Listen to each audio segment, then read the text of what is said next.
episode of Steelers Morning Rush. I'm Alan Saunders. It is Monday, March 3rd. The NFL Combine is mostly over. The offensive linemen are doing the bench press today. Obviously, I didn't stick around in Indianapolis for that. I'm back here at Steelers Now headquarters, back in the Pittsburgh area. Thank you for everyone who liked all the videos that we put out from the Combine. I still have some more interview videos that I'll be trickling out over the rest of this week. And I appreciate your guys' feedback on the walk and talk. You guys seem to like that. Unfortunately, I got nowhere to walk to today. We're just we're office bound, so you're stuck with the traditional backdrop. Somebody said they hated it last week too. I don't get it. I thought everybody always liked this one. Today, a couple things. I'm going to talk about a 7-round mock draft that I just put out on the website today at SteelersNow.com. Please go there and check it out. I have the Steelers picking, drumroll please, Michigan defensive tackle Kenneth Grant with number 21 overall in the first round. I got to say this. I don't really know how this is going to go. Look, it's really early for this kind of thing. I've actually never put out a Steelers mock draft this early, other than the one I do from the Senior Bowl, which is just kind of for fun because I'm only picking from the guys from the Senior Bowl.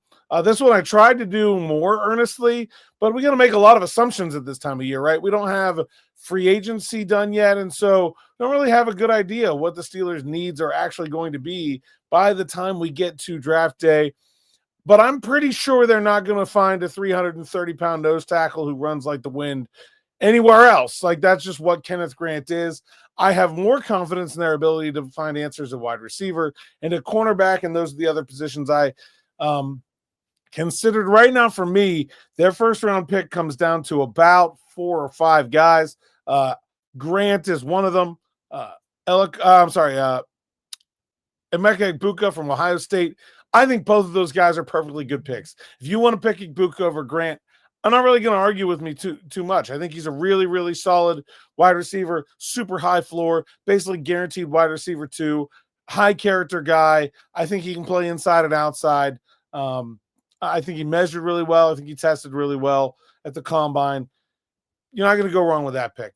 The other ones I think in this area, Derek Harmon, I thought he had a really good Combine as well. He's probably come up my board a little bit. I think he's narrowed the gap between him and Grant. And then Jahdae Barron from Texas, I think, has forced his way into the conversation at 21. He had an outstanding Combine. He blew people away in the interview process. The Steelers really liked him. And so he's there as well. Walter Nolan didn't run. Some lingering sort of competitive personality concerns, and that probably didn't do anything for those. You know, it was a guy who transferred to Ole Miss and was kind of noted as maybe being a bit of a bag chaser in college football, something that I heard. And so I think he's probably someone I'm less excited about taking at 21 than I was before the Combine. And the other one of those was Matthew Golden for me, who came in a bit short, and I didn't think ran well enough to sort of justify the hype around him. To me, he's a later first-round guy. Maybe in a trade-back scenario I could be interested, but not at 21. So I was sort of settled on those 4 guys. It's possible that they take care of defensive line before then. They want to go wide receiver, if they want to go corner, whatever. But I think Grant is the pick that can't miss for the Pittsburgh Steelers. I think he makes them better at 2 positions because he'll move Keanu Benton to being that 3 tech in the nickel and dime and the 5 tech in the base defense, where I think he's better suited.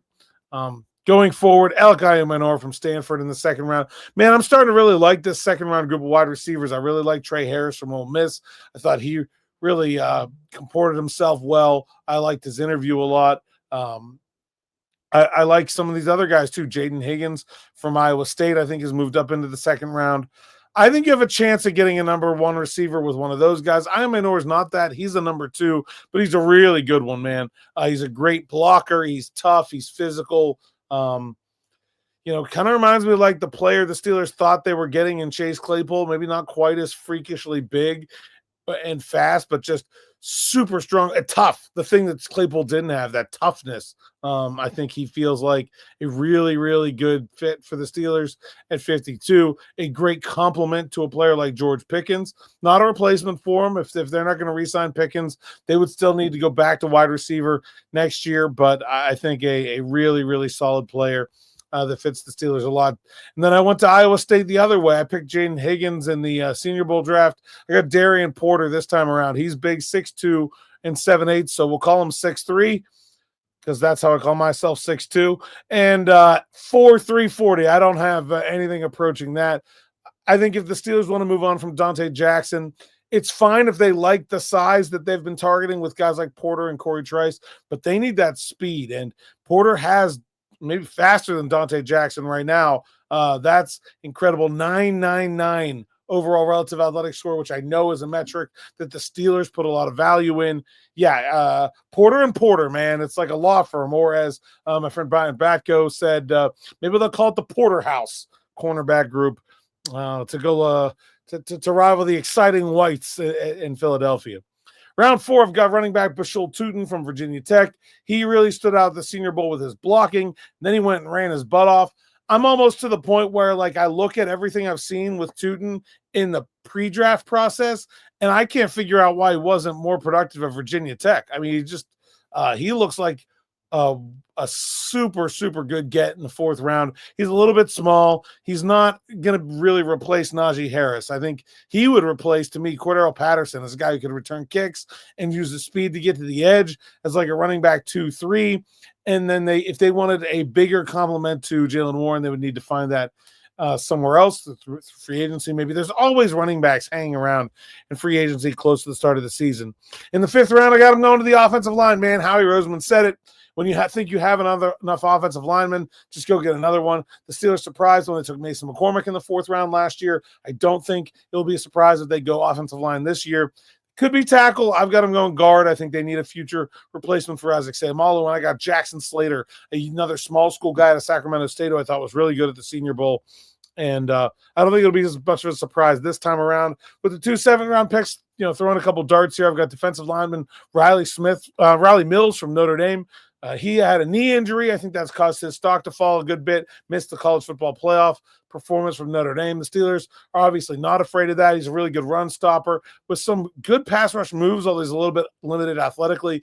To me, it just feels like, a younger version of Dean Lowry, which, hey, they're paying Lowry a couple $1 million. They could use a cheaper version there. And then the final 7th-round pick. And by the way, they only have 2. I know. I don't know why. Some people are very confused about that, but Brady Cook from Missouri. I've known the Steelers really like Brady Cook. They interviewed him at the Hula Bowl. I think they were part of the reason that he got brought from the Hula Bowl to the Shrine Bowl, so from a 3rd-tier game to the number 2 game. And he went out and tested like a madman. 4.59 40, 4.17 shuttle, 7.01 3-cone, 10.8 broad, 37-inch vertical. He would have a 9.08 RAS as a wide receiver. It's 9.71 as a quarterback, where his top comps were Cordell Stewart and Geno Smith. Yeah, give me that in the 7th round. I don't know if he can throw well enough to be an NFL quarterback, but I'm very interested in the athletic package. This is sort of like what the Steelers did with Plumlee, except Cook is big. Plumlee was too short to be an NFL quarterback. Cook is big enough to do the job. I know they like him. And I'm not enamored with any of the quarterbacks up the board. I think they'll go with a 7th-round shot here and one that I really like. That's my 7th-round mock draft. Let me know what you think, and we'll be back with more here on the YouTube platform and everywhere you listen to podcasts with Smitty.